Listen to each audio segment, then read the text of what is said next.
আপোনালোকে যোৱা কালিৰ পৰা আমাৰ যি ঘটনা সংঘটিত হৈছে তাৰ বিষয়ে ইতিমধ্যে আপোনালোকে গম পাইছে আৰু আপোনালোকে কভাৰেজো কৰিছে। যোৱা প্ৰায় 6 মাহৰ পৰা মিজোৰামৰ কিছু ব্যক্তিয়ে আৰু পুলিচে অসমৰ সীমাত অধিগ্ৰহণ কৰাৰ বাবে প্ৰায় 5টা সেক্টৰত প্ৰয়াস আৰু প্ৰচেষ্টা চলাই আহিছিল। আমি বিশেষকৈ যোৱা 2টা মাহত অসমে নিজৰ সীমা যেটো সাংবিধানিক সীমা তাক সুৰক্ষিত কৰাৰ বাবে আৰু শান্তিপূৰ্ণভাৱে এই সমস্যা সমাধান কৰাৰ বাবে আমি প্ৰচেষ্টা চলাই আহিছিলোঁ।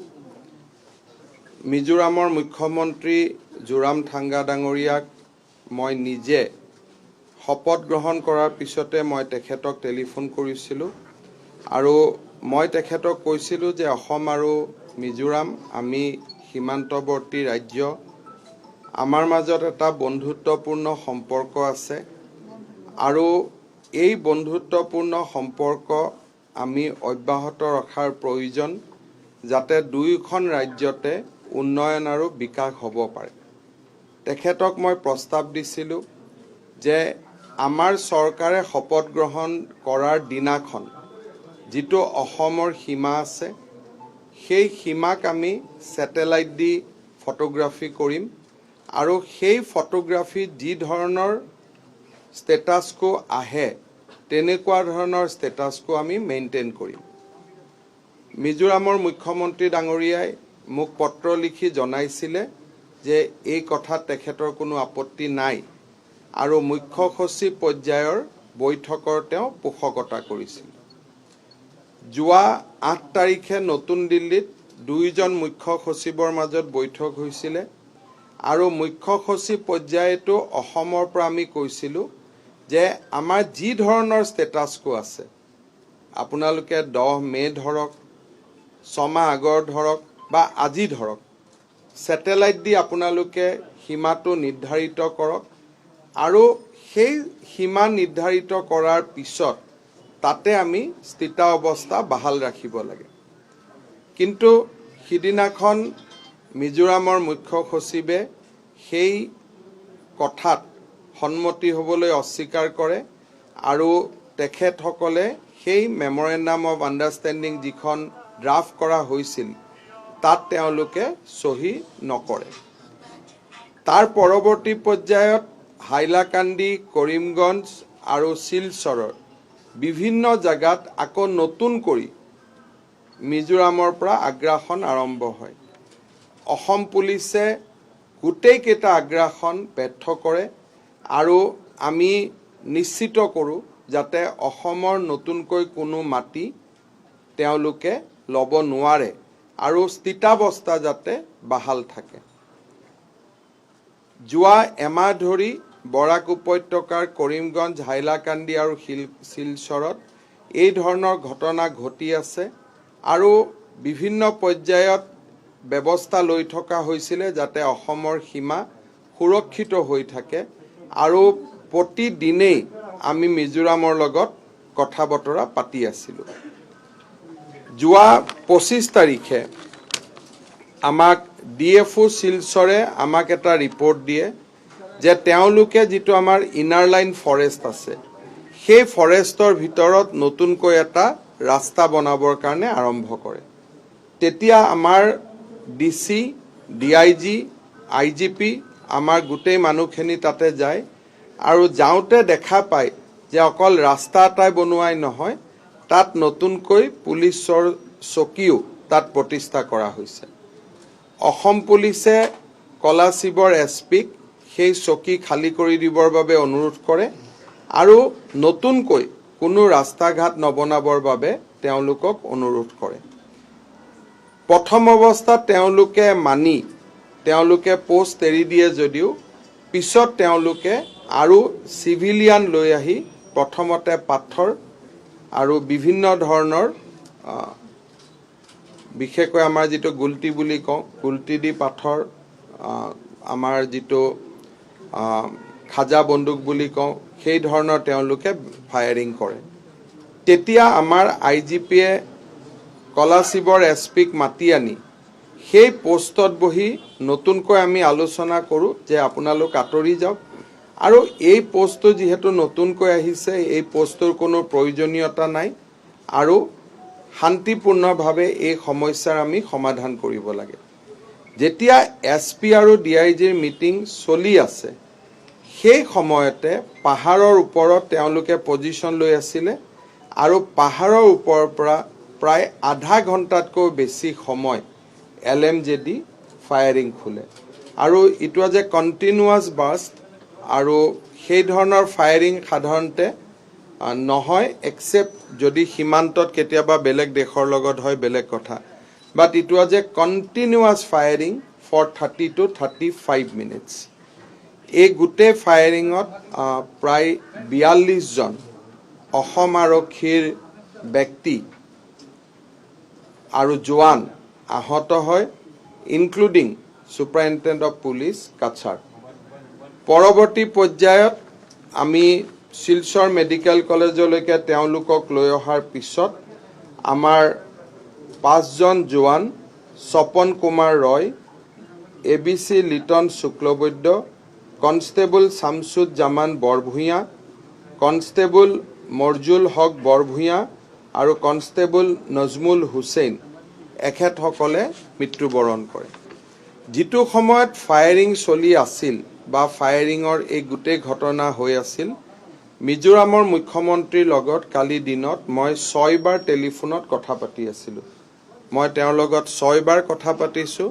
আৰু ভাৰতৰ গৃহমন্ত্ৰীও সেই সময়ত 2-3 বাৰকৈ আমাৰ দুইজনকে টেলিফোন কৰি আছিল আৰু টেলিফোনত কথা হওঁতেও জোৰাম থাঙ্গা ডাঙৰীয়াই মোক প্ৰস্তাৱ দিলে যে আপুনি আইজললৈকে আহক আৰু আমি ষ্টেটাছ কোৰ কাৰণে আমি এখন এগ্ৰিমেন্ট কৰিম মই জোৰাম থাঙ্গা ডাঙৰীয়াক ক'লো যে মই হাফলঙতে আছো লাগিলে মই অহা কালি গুচি যাম অসমে শান্তি বিচাৰে আৰু যিকোনো আপুনি যি ধৰণে বিচাৰে খালি এটা নিৰ্ধাৰিত ঠিক কৰি লওক যে আজিৰ সীমা পৰহিৰ সীমা চথা দিনাৰ সীমা আমাৰ কোনো আপত্তি নাই কিন্তু সদায় সদায় যেটো চলি আছে হেতু বন্ধ হ'ব লাগে কাৰণ অসমে বিকাশৰ ৰাস্তাত যাব খোজে অসমৰ এইবিলাক কৰিবৰ বাবে সময় নাই আমাৰ কথাটো হল যে আপোনালোকে এটা সীমা নিৰ্ধাৰণ কৰি লওক যত আপোনালোক তাৰ পৰা নাহে আমিও তাৰ পৰা নাহো আৰু স্থায়ী সমাধানৰ কাৰণে ভাৰত চৰকাৰক দায়িত্ব দিয়ক ভাৰত চৰকাৰে যি ধৰণে সীমাটো হিসাব কৰিব বিচাৰে আমাৰ কোনো আপত্তি নাই যেতিয়া ফায়াৰিং চলি আছে তেতিয়াও মই জোৰাম থাঙ্গা ডাঙৰীয়া কৈছো যে ইটো ফোনত মই খবৰ পাই আছো ফায়াৰিং চলি আছে SPয়ে গুলি খাইছে আপুনি কন্ট্ৰোল কৰক তেতিয়া তেওঁ কৈছে আই এম ভেৰি ভেৰি সৰি তেওঁ বাৰে বাৰে সেই শব্দটোকে কৈ আছে যি নহক কালিৰ ঘটনাটো অত্যন্ত দুৰ্ভাগ্যজনক কিন্তু এটা কথা অসমৰ ৰাইজক মই ক'ব খোজো যে নতুনকৈ অসমৰ 1 ইঞ্চি মাটিও কোনেও ল'ব পৰা নাই অলদো আমাৰ মানুহে আত্মত্যাগ দিছে আমাৰ মানুহৰ মৃত্যু হৈছে কিন্তু এটা ফুটা মাটিও আমাৰ পৰা ল'ব পৰা নাই 5 জাগাতে ল'ব পৰা নাই আমি সম্পূৰ্ণভাৱে আমাৰ সীমা সুৰক্ষিত কৰিছো আৰু এতিয়াও সংঘৰ্ষৰ জাগাত আমাৰ পুলিচ তাতে মোতায়েন হৈ আছে যাতে তেওঁলোকে কোনো কাৰণতে নতুনকৈ অসমৰ মাটি দখল কৰিব নোৱাৰে আগে পিছে যেতিয়া সংঘৰ্ষ হয় তেতিয়া আমাৰ মাটি দখল হয় কিন্তু এইবাৰ আমি নিশ্চিত কৰিছো যে অসমৰ যাতে অলপ মাটিও কোনেও লৈ যাব নোৱাৰে আৰু আমাৰ 5 জন জোৱানে মৃত্যুবৰণ কৰাৰ পিছতো এতিয়াও আৰক্ষী তাতে মোতায়েন হৈ আছে আৰু আৰক্ষীয়ে নিজৰ পজিশন লৈ আছে আৰু আমি কোনো পধ্যে 1 ইঞ্চি মাটিও আমি এৰি দিয়া নাই ভাৰত চৰকাৰে আমাক যি ধৰণে নিৰ্দেশ দিছিলে যেটো পোষ্ট মিজোৰামে স্থাপন কৰিছিল যেটো ৰাতিপুৱা আমি লৈছিলো ভাৰত চৰকাৰে আমাক কৈছিলে যে পোষ্টটো CRPFক দি দিব লাগে আমি লগে লগে পোষ্টটো CRPFক হেণ্ডওভাৰ কৰিছো মিজোৰামে ভাৰত চৰকাৰৰ কথা এতিয়াও মানা নাই পোষ্টৰ পৰা মিজোৰাম পুলিচ আঁতৰি যোৱা নাই কিন্তু অসম পুলিচে পোষ্টটোৰ পৰা আমি আঁতৰি 100 মিটাৰ দূৰত বহি আছোঁ যাতে ভাৰত চৰকাৰৰ নিৰ্দেশ আমি পালন কৰিব পাৰোঁ কাৰণ আল্টিমেটলি দুখন ৰাজ্যৰ সীমা কি হ'ব তাক ভাৰত চৰকাৰে নিৰ্ধাৰণ কৰে মই ভাবোঁ যে মিজোৰামৰ চৰকাৰে মিজোৰামৰ মুখ্যমন্ত্ৰীয়ে কৰবাত নহয় কৰবাত অনুশোচনা কৰিব যে এনেকে LMGৰ ফায়াৰ নিজৰ দেশৰ নাগৰিকৰ ওপৰত তেনেকে কটু কোনেও নুখুলে মই অত্যন্ত ক'ব গ'লে যে এইটো অত্যন্ত দুখৰ কথা যে নিজৰ দেশৰ নাগৰিকে মৃত্যু হোৱাৰ পিছত নিজৰ দেশতে ফুৰ্তি কৰা এই ধৰণৰ ঘটনাই অসমৰ মানুহক দুখিত কৰিছে অসমৰ মানুহক ক্ষোভিত কৰিছে কিন্তু এটা কথা স্পষ্ট যে যিকোনো মূল্যৰ বিনিময়তে অসমে নিজৰ সীমা সুৰক্ষিত কৰিব আৰু ভাৰত চৰকাৰে আমাক যি পৰামৰ্শ দিব সেই পৰামৰ্শ মতে আমি আগবাঢ়ি যাবলৈ আমি প্ৰস্তুত হৈ আছো আমাৰ অসম আৰক্ষীৰ যি 5 গৰাকী জোৱানৰ মৃত্যু হ'ল প্ৰতিগৰাকী জোৱানৰ পৰিয়াললৈ মই 50 লাখ টকাৰ একোটা আৰ্থিক সাহায্য ঘোষণা কৰিছোঁ তেওঁলোকক আমি 50 লাখ টকাকৈ কম্পেনসেশ্যন দিম আৰু তেওঁলোকৰ পৰিয়ালত আমি এটাকৈ চৰকাৰী চাকৰি দিম they will get a government job এজন কৰি আৰু তেওঁলোকক চৰকাৰে 50 লাখ টকাকৈ তেওঁলোকে চৰকাৰক আগবঢ়াব কালি যিসকল আহত হ'ল তাৰ SP কাছাৰক আমি ইতিমধ্যে মহাৰাষ্ট্ৰলৈকে এয়াৰ ফোৰ্সৰ স্পেশাল এয়াৰক্ৰাফট দি পঠাইছো 3 জন পেশেন্ট যি শিলচৰ মেডিকেল কলেজত কিছু অকনমান সিৰিয়াস হৈ আছিল বাট আউট অফ ডেঞ্জাৰ তেওঁলোকক আন এখন এয়াৰ এম্বুলেন্সে দি গুৱাহাটী মেডিকেল কলেজলৈকে শিফট কৰিছো বাকি সকলক পৰ্যায়ক্ৰমে শিলচৰ মেডিকেল কলেজৰ পৰা ৰিলিজ দিয়া হ'ব আৰু এই 42 জন যিসকল আহত হ'ল তেওঁলোকক আমি 1 লাখ টকাকৈ চৰকাৰৰ পৰা আমি সাহায্য দিম অসম পুলিচৰ মিজোৰাম অসম সীমান্তত যিমান আৰক্ষী বা যিমান পুলিচে বা বেটেলিয়নৰ জোৱানে ডিউটি কৰি অসমৰ সীমা সুৰক্ষিত কৰি আছে তেওঁলোকক আমি এমাহৰ অতিৰিক্ত দৰমহা আমি মঞ্জুৰ কৰিছো যাতে তেওঁলোকে এমাহৰ অতিৰিক্ত দৰমহা তেওঁলোকে পাব পাৰে আমাৰ অসম মিজোৰাম সীমান্তত যি আমাৰ নতুনকৈ আমি বেটেলিয়নৰ ৰিক্ৰুটমেন্ট কৰিব গৈ আছো 3টা কমান্ডো বেটেলিয়ন এটা কৰিমগঞ্জত এটা হাইলাকান্দিত আৰু এটা শিলচৰত অসম মিজোৰামৰ সীমান্তত মোতায়েন কৰা হ'ব 1200 জোৱান total 4000 commandos will be deployed in Assam Mizoram border কাৰণ আমি আমাৰ সীমাৰ কোনেও সোমাই আহক হেতু নিবিচাৰো তাতকৈ ডাঙৰ কথা যে দিজ আৰ ৰিজাৰ্ভ ফৰেষ্ট ভৱিষ্যত প্ৰজন্মৰ কাৰণে যাতে ৰিজাৰ্ভ ফৰেষ্ট হৈ থাকে তাক চোৱাটো আটাইতকৈ প্ৰয়োজনীয় অসমেও তাত ঘৰ বনাব যোৱা নাই অসমেও ৰাস্তা বনাব যোৱা নাই মিজোৰামৰ মুখ্যমন্ত্ৰীয়ে বাৰে বাৰে কৈ থাকে যে কোনোবা অবৈধ লোকক তাত আমি সংস্থাপন দিব খুজিছো অসমৰ ফালৰ পৰা তাত এটাও ঘৰ বনোৱা নহয় আৰু স্যাটেলাইটৰ পিকচাৰত বাৰে বাৰে ধৰাত পৰি আছে যে ফৰেষ্টৰ মাজেৰে তেখেতসকলে ৰাস্তা বনাইছে গছ কাটি জুমৰ খেতিৰ কাৰণে তেওঁলোকে জাগা পৰিষ্কাৰ কৰি আছে গতিকে মই মিজোৰামৰ মুখ্যমন্ত্ৰী ডাঙৰীয়াক বাৰে বাৰে কৈছো যে আপোনাক কোনবাই ভুলকৈ কৈ আছে যে ইয়াত কোনোবা অবৈধ মানুহক সংস্থাপনৰ দিয়াৰ কথা আছে সেইকাৰণে আপুনি ইণ্ডিয়ান স্যাটেলাইট বা ফৰেন স্যাটেলাইট যাৰে পিকচাৰ নহয় কিয় আপুনি চাই লওক যে ডিষ্ট্ৰাকচন ফৰেষ্ট ডিষ্ট্ৰাকচন ক'ৰ পৰা হৈ আছে অসমত বাহিৰত বিশেষকৈ মানুহে বুজা উচিত যে য'ত এনক্ৰোচমেন্ট চলি আছে দোজ আৰ ৰিজাৰ্ভ ফৰেষ্ট আৰু ৰিজাৰ্ভ ফৰেষ্ট মেইনটেইন কৰাৰ দায়িত্ব আমাৰ সকলোৰে আমি এই ৰিজাৰ্ভ ফৰেষ্ট কেখন যাতে মেইনটেইন হয় আৰু অসম মিজোৰাম সীমান্তত যাতে শান্তি অৱস্থা বাহাল থাকে ষ্টেটাসকো যাতে কোনেও পৰিৱৰ্তন কৰিব নোৱাৰে Assam government has also decided to move Supreme Court of India with a suit যে ইয়াতে আপোনালোকে এই গোটেই বিবাদটোৰ ওপৰত যাতে ফৰেষ্ট ডিষ্ট্ৰাকশ্যন নহয়, ৰিজাৰ্ভ ফৰেষ্ট যাতে কোনেও ডিষ্ট্ৰাক্ট কৰিব নোৱাৰে, সেই সিদ্ধান্তৰে আমি সুপ্ৰিম কোৰ্টলৈকেও যোৱাৰ বাবে আমি সিদ্ধান্ত লৈছোঁ। আপোনালোকৰ যদি কিবা প্ৰশ্ন আছে আপোনালোকে সুধিব পাৰে। Sir, will you agree that Zoramthanga and government of Mizoram actually backstepped the NEDA alignment or Assam government? Look, this is not a political issue. I don't know why people are bringing NEDA and other things. This is a boundary dispute between the two states. This is not a political issue. We are not counting votes at this moment. This is not a political issue. This is a long-standing border dispute. When both the side Congress government was there, that point of time also that this dispute was there. When Mr. Torun Gogoi was in Assam and Mr. Lalthanhala was in Mizoram, that point of time also that dispute was going on, enforcement was there. So these are dispute basically between two states. It is not between two political parties. Shillongot also we have discussed. Home Minister Amit Shah has said that when India entered 75th years of independence, there should not be any dispute. I have told in the meeting that Assam is ready to give anything for peace in the northeast.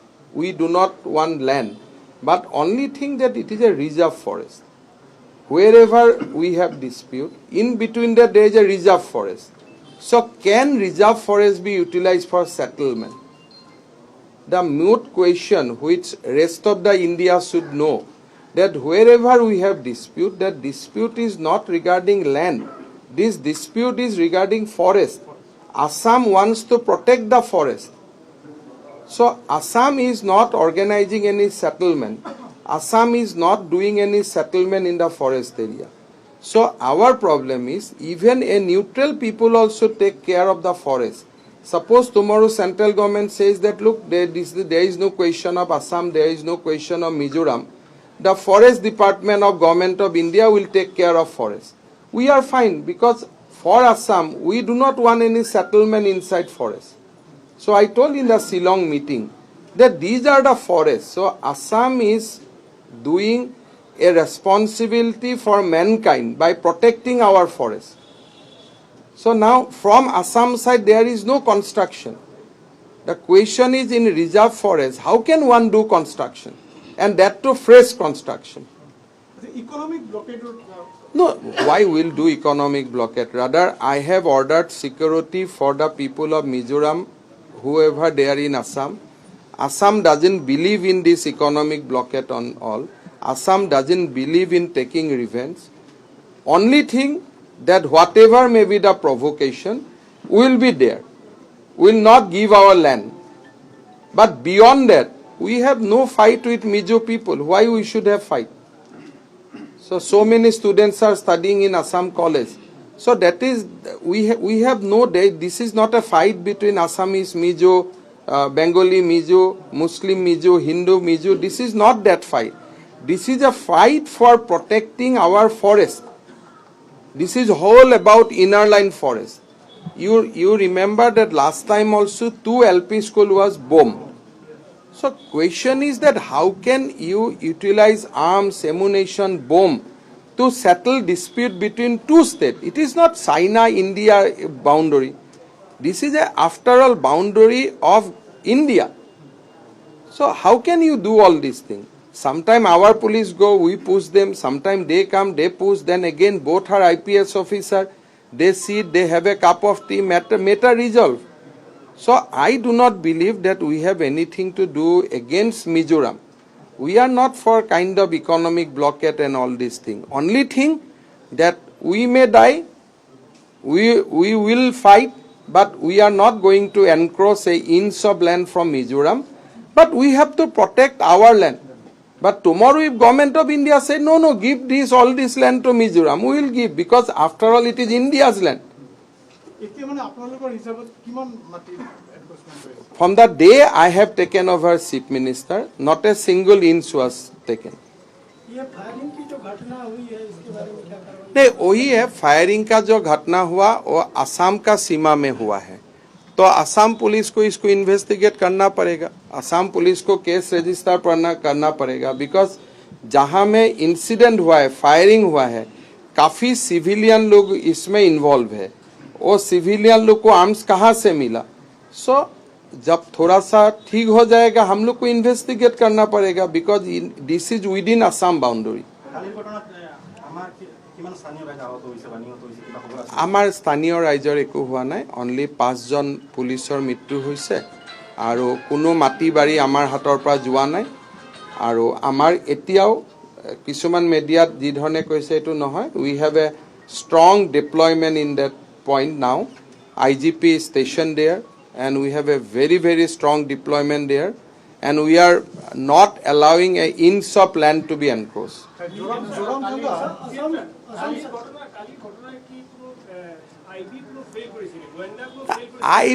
আইবিৰ issue নহয়, এইটো ঘটনাটোতো এইটোৱে যে there was a প্ৰভোকেশ্যন।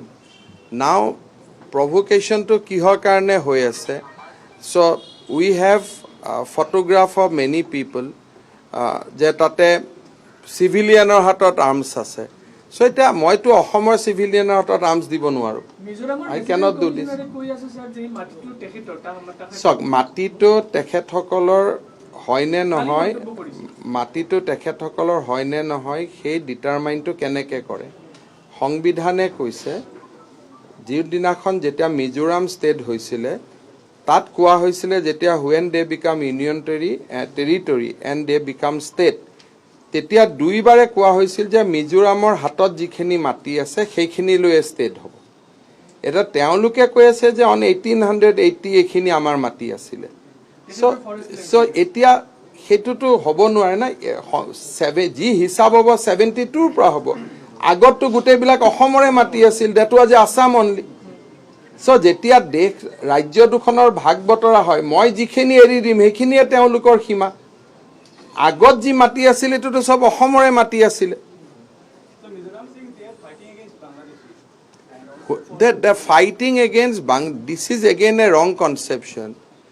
There is no Bangladeshi in that inner line forest, because Assam, if there is any Bangladeshi there, not even Bangladeshi, even there is a residence of Chief Minister, I am going to evict that, because that is a reserve forest. If they give us photograph that within the reserve forest there is any settlement, we are going to evict that. But problem is that in reserve forest, neither of the state can have settlement. That is the law of this land. Huh?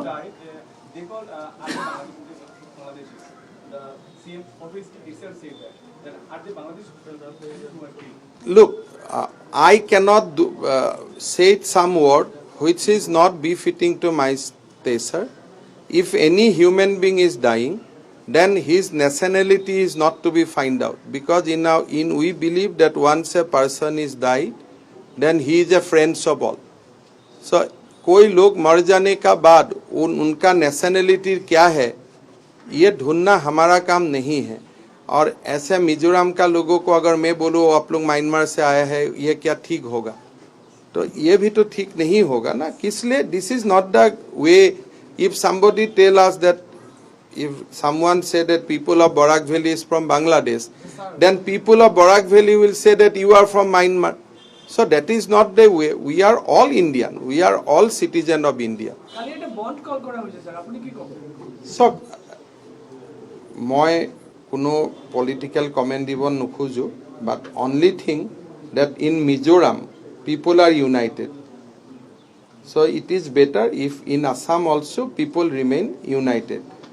But it is an individual choice. এটোৰ ওপৰত মই কোনো ক'ব নোখোজো. But if you look at the social media of Mizoram, everybody is united. So now it is on us whether in Assam we will try to do politics over dead body or we will remain united. It is on us.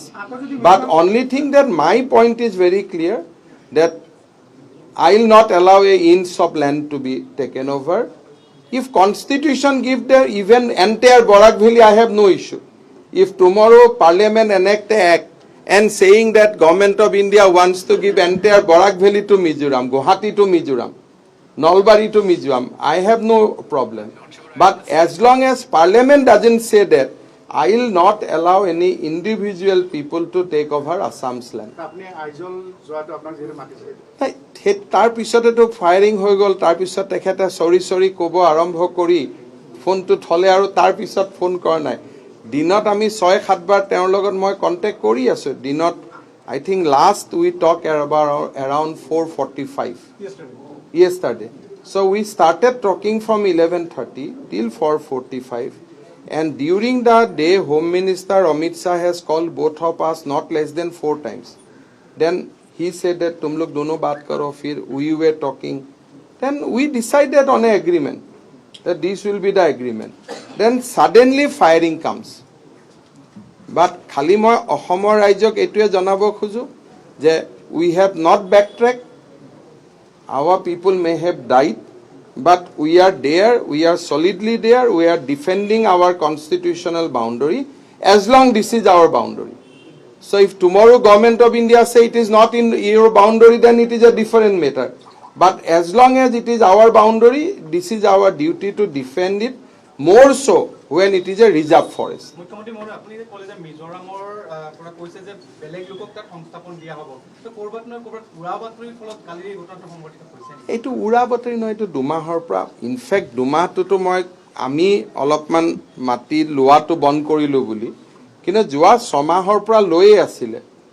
যোৱা 6 মাহৰ পৰা 5টা ছেক্টৰত তেওঁলোকে মাটি লৈ আছে। 10 মে'ৰ পিছতহে ল'ব পৰা নাই।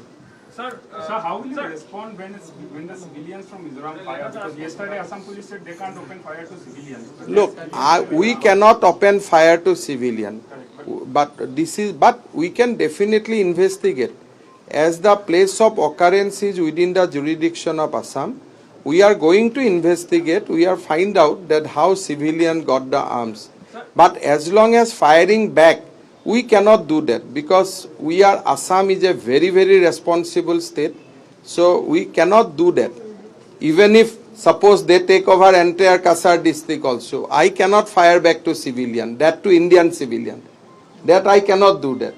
Sir, আপুনি কৈছে 6 মাহ ধৰি এইটো চলি আছিল। So do you suspect there is a hidden international conspiracy that is I'll not say that, but of course some people there are various activities in Assam in recent times, like as you know that we are blocking people from. There are many people now rebelling against the Myanmar government and they are entering Mizoram. So some of them wanted to go to Dima Hasao. So we blocked that. Number 1. Number 2, we strongly suspect that there is a drugs route from across the border through Mizoram, through Barak Valley, through Assam towards the Punjab. So we cut that line. Then again, we have recently enacted in assembly there is an act against transportation of cattle. So lot of things has happened in between. So which might anger a section of people. I will not say it is an international conspiracy. corridor, sir, there is That is why, because now we have cut the lines of drug supply. Very clearly we have seized a huge quantum of drugs. Origin was from the border of India via Mizoram, Barak Valley, Assam, like that. Even in Myanmar, even in through Manipur, you know that this is a trade route. So there is a lot of vigilance activity je eitu rasta di jate drugs na jay. Then ban on transportation of cattle is also a question je tate kisuman manhok hetu loi olopman. Although there is nothing against the northeastern state, but there is a rumor that beef will not be available. So eitu rumor eta side ot choli ase, drugs or kotha to choli ase. যিবিলাক মাইনমাৰৰ পৰা মিজোৰামত প্ৰায় 10,000 মানুহ সোমাইছে, তেওঁলোকৰ কিছুমানে ডিমা হাছাওলৈকে যাব খুজি আছে, আমি যাব দিয়া নাই। So in last 1.5-2 months there are certain developments which might anger certain non-state actor. That also I told Mizoram Chief Minister when I met him in Mizoram. I clarified him that in our bill there is nothing against Mizoram. You can take whatever quantity by issuing a valid permit. So far as drugs is concerned, we want your support, and so far as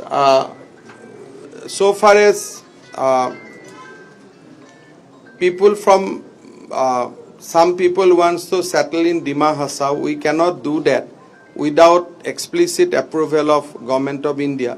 So these might be reason which might provoke certain civilian. Because I have few photographs where civilians are in arms. So normally in this dispute, civilians do not get angry because these are disputes which happen every day and we used to settle among ourselves. So why some civilian got angry? I think these angles will be looked after by the Mizoram police. It has to be looked after by the Mizoram police, whether certain vested non-state actor has entered into the scene. So I sincerely hope that Chief Minister of Mizoram will investigate that. No, last 2 মাহত অসমত কিছুমান কথা চলি আছে যাৰ কিছুমান পৰিণাম আছে সো সেই কাৰণে কিছুমান নহলে সিভিলিয়ান মানুহ কিয় আহিব so why non-civilian people why civilian people will come so those things need to be investigated. I cannot say this is the case, but surely Mizoram government must inquire that from where civilian got arms and where from they got authority to fire at Indian citizen, and those videos are there. I think it is also important for peace and stability of Mizoram that civilian doesn't got arms. So these are, if today it is being used against Assam police, tomorrow it will be used against own people. So it is important for the government of Mizoram to investigate that how civilian got arms. It is not for me because my job is limited. If you come here, we will arrest you. Or if you want to encroach the land, we will not allow you to do that. That too matter is over.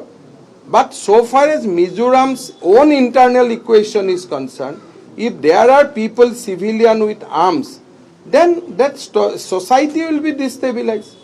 I think that Mizoram government need to look into.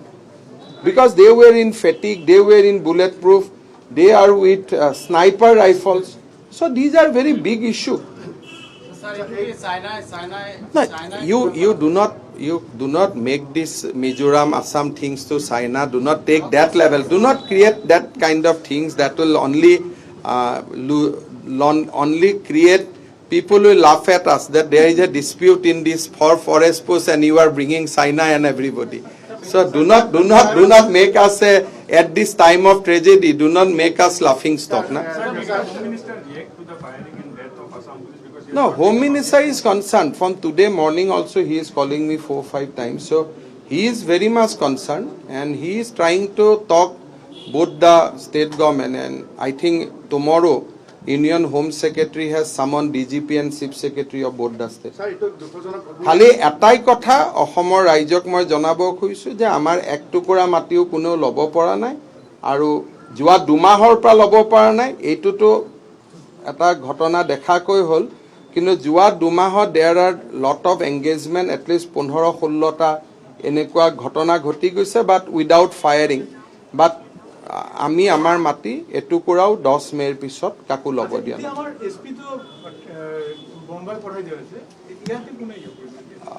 I think by tomorrow morning some order will be issued. So I am leaving it to their wisdom. মোৰ কাম হ'ল যে মোৰ মানুহে মৰিব কিন্তু মোৰ মাটি মই ল'ব নিদিও, and I am doing that. মিজোৰামে কি নকৰে কি কৰিব, I am leaving it to their conscience, their wisdom. ওচৰতে আপোনাৰ হাইলাকান্দিৰ কাটলিচাৰা সমষ্টিৰ আণ্ডাৰ ঢলচৰা কচুৰতল এইবিলাকত যথেষ্ট হেৰি হৈছে, আপোনাৰ ষ্টেটাছ আমি চবতে য'তে হৈছে আমাৰ মাটি ক'তো কোনো ল'ব পৰা নাই. There are some tension everywhere, but these tensions are under control. Tensions are obviously there. Police has been deployed and there is a reinforcement from Guwahati. So police has been adequately deployed and we have not lost any land. হ'ব? মানে মিজোৰামে যি সীমা সদায় মানে তেওঁলোকে চাই চিতি ৰাখে কিন্তু অসমৰ যি সীমা অসমৰ সীমা আমি অসমে এইকাৰণে চাব নোৱাৰোঁ. We believe in protection of forest. আমি যদি তাতে ৰাস্তা বনাওঁ, তাতে বৰ্ডাৰ আউটপোষ্ট বনাওঁ, তাতে পুলিচ চকী বনাওঁ, that means we have two destroy forest.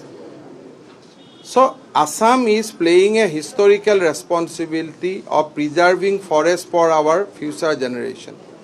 এতিয়া বহুত মানুহে কয় অসমেও ৰাস্তা বনাব লাগে, অসমেও ইলেক্ট্ৰিচিটি বনাব লাগে, টাৱাৰ লগাব লাগে. But then I have to defy Forest Act. And Assam is a law-abiding state. I cannot do that. নেডাৰ কোৱেশ্যন হ'ল আপুনি ক'লে যে পলিটিকেল নগৰ তো মোৰ কোৱেশ্যন কোন হয় যে এইটো যিটো ডাঙৰ বৰ্ডাৰ ডিস্পিউট বৰ্ডাৰ ডিস্পিউট নেডাই কেনেকৈ ৰোল কৰিব নে? আপুনি চাওক কংগ্ৰেছে 50 বছৰ শাসনত আছিল, দুইটা ফালে কংগ্ৰেছ আছিল. তো কংগ্ৰেছে ছেটেল কৰিব পাৰিছিল নেকি? Politics is in a different level. পলিটিক্সত হয় MNF-এ কংগ্ৰেছৰ এগেইনষ্টত ফাইট কৰে, তেতিয়া নেডা আহে. ইয়াতে আমি কংগ্ৰেছৰ এগেইনষ্টত ফাইট কৰোঁ, তেতিয়া নেডা আহে. কিন্তু দুইখন ষ্টেটৰ ফাইট হ'লেতো তাত কংগ্ৰেছ বিজেপিটো নহয়. It is a fight between two state. মিজোৰামত বৰ্তমান কংগ্ৰেছ MNF এক, আমাৰ ইয়াতো চব এক, কথাটো কৈছোঁ. কিন্তু ইলেকশ্যনৰ সময়তো আমি এক নহয়. যেতিয়া দুইটা ফালে লাল থানাৱালা আৰু তৰুণ গগৈ আছিল, তেতিয়াতো চাহ মিঠাই খাই এইটো চেছ কৰি দিব পাৰিলেহেঁতেন. যেতিয়া সন্তোষ মোহন দেৱ ইয়াত মিনিষ্টাৰ আছিল, তাত লাল থানাৱালা আছিল, দুইটাই বহি আহক চাহ একাপ খাওঁ, চহীটো মাৰি দিওঁ. চ' সেইটোতো হোৱা নাই. So' political alliance, political things are different. Conflict between two state is different. এতিয়া মই নেডা বুলি মই মাতি এৰি দিব পাৰিম জানো? আজি মই যদি মিজোৰামত নেডা হওক, গতিকে মই মাটিটো এৰি দিওঁ, তেতিয়া মোক তাতে হিৰো বনাই দিব, মই এইটো কৰিব পাৰিম জানো? সেইকাৰণে মই নেডা হ'ব পাৰোঁ, but first I am chief minister of Assam first. এতিয়া আপোনালোকে যদি কয় যে আপুনি নেডাটো ষ্ট্ৰং কৰি দিয়ক, তেতিয়াহ'লে মই গোটেই মাটিটো গৈ তাতে দি দিব লাগিব যে নেডা ষ্ট্ৰং কৰক. সেইটো কেনেকৈ কৰিব? গতিকে ইয়াত I do not know that how my Congress friends are bringing NEDA here. সমগ্ৰ ঘটনাটো After the yesterday's incidents, it is seen that the local and the people from the side of Mizoram, they were enjoying as if like they have gained some victory. Let them enjoy, but at some point of time their conscience will poke that those who died, they are also Indian citizens. So they are some people, some civilians are behaving that as if there is a fight between two foreign countries. The same Mizo brothers are studying in Assam. Same Mizo brothers are doing business in Assam. And we are friends from time immemorial. So if you are rejoicing on a death of a friend, so how I can comment on that? Sir Today, Can we give a strong message? no. What strong message you can give? I cannot ask my police to open fire on them.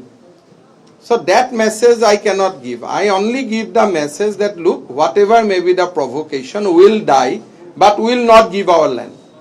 আকৌ যদি So, আৰু আমি মৰিম, কিন্তু আমি আমাৰ মাটি নিদিওঁ. আকৌ যদি মিজোৰাম আহে, will die, but will not fire on innocent people, will not fire on civilian, will die, but will protect our land. অসমেতো এটা আমাৰ যিটো ভাৰতত আমাৰ প্ৰতিচ্ছবি আছে, এইটো আমি নষ্ট কৰিব নোৱাৰোঁ নহয়. কালি মই ইয়াৰ পৰা LMG মৰ্টাৰ লৈ গৈ মই ফায়াৰিং কৰাব নোৱাৰোঁ নহয়. After all they are Indian citizen. কালি যদি ইয়াতে চাইনা ইণ্ডিয়া কাজিয়া লাগে, we have to fight together, our force has to move together. That is why I have advised my people, let us die, but we'll protect our land. It is not a question of provoking, apuni kiba action lobo niki, moi ki action lom. I cannot ask my police that fire on innocent people. Children will die, ladies will die. So tomorrow people will say that, okay, let other behave that way. But how Assam can behave in this fashion? Assam is a huge responsible state. So I am doing my big brother rule the way I am doing it. That yes, I might die you, my people might be get killed. I am protecting my land, but I am not firing back at you. This is how I am sending the message that even at the provocation, today I have asked my police to give security to every Mizo people living in Assam. Because we don't want to bring that fight to the innocent people level. I cannot do that. But yes, I am not going to leave an inch of my land. Our people will die, we will die. But we will not allow our land to be encroached. And we have not allowed our land to be encroached. এটা কোনবাই ক'ব পাৰে যে অসমে action নললে কিয় action means কি যে অসমে ফায়াৰ খুলিব লাগিছিল হেতুটো হ'ব নোৱাৰে উই ক্যানট কিল ইনোসেন্ট পিপল শান্তিৰ মাজেৰে দিয়া হ'ব। শান্তিৰ মাজেৰে ন উই আৰ ফাৰ্ম আমি আমাৰ জায়গাৰ পৰা কাটকো মাটি ল'ব নিদিও আমাৰ মাটি আমি ল'ব নিদিও আমি মৰিলে মৰিম but will not allow our land to be encroach এটা সেই বুলি আমি তাতে বন্দুক খুলিবটো আমি নোৱাৰো নহয় I think I have given same question is repetition is on. Sir, kindly inform the commando deployment you said. 4,000 commando. Three battalion of commando will be deployed in Assam Mizoram border. So we are just in the process of doing that. So entire Mizoram, Karimganj and Silchar border, we are going to raise 3 commando battalion. 3 battalion will post here, so that 3,000 police will be there, but we will not go in their territory. That will be within our territory. We are going to protect our territory. You say central government, you will act on central government direction, and you also say that Amit Shah ji called what he said to you? Look, I have already said that he say me sorry. Amit Shah ji has told me the same thing, that please see that no civilian casualty is there. Please see there is no tension. Regarding the border, Because there is nothing to say, no land has been taken from us.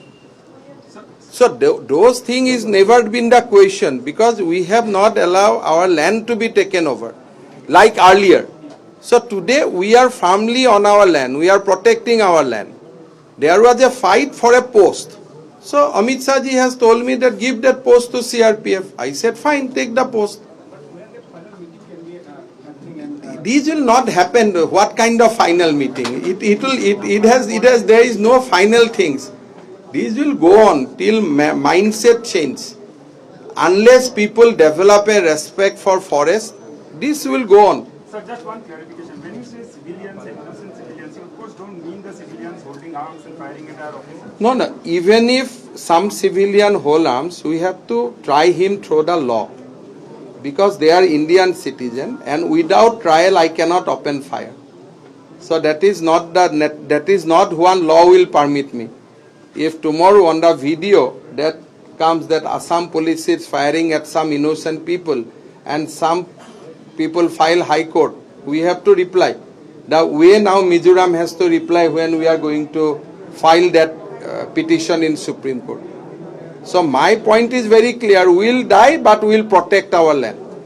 And Assam will not launch counter-attack. That is not in our DNA. Assam will not launch counter-attack. We will sit down in the border, we will die, but we will protect our boundary. But whatever may be the provocation, we will not attack somebody who belongs to our same country.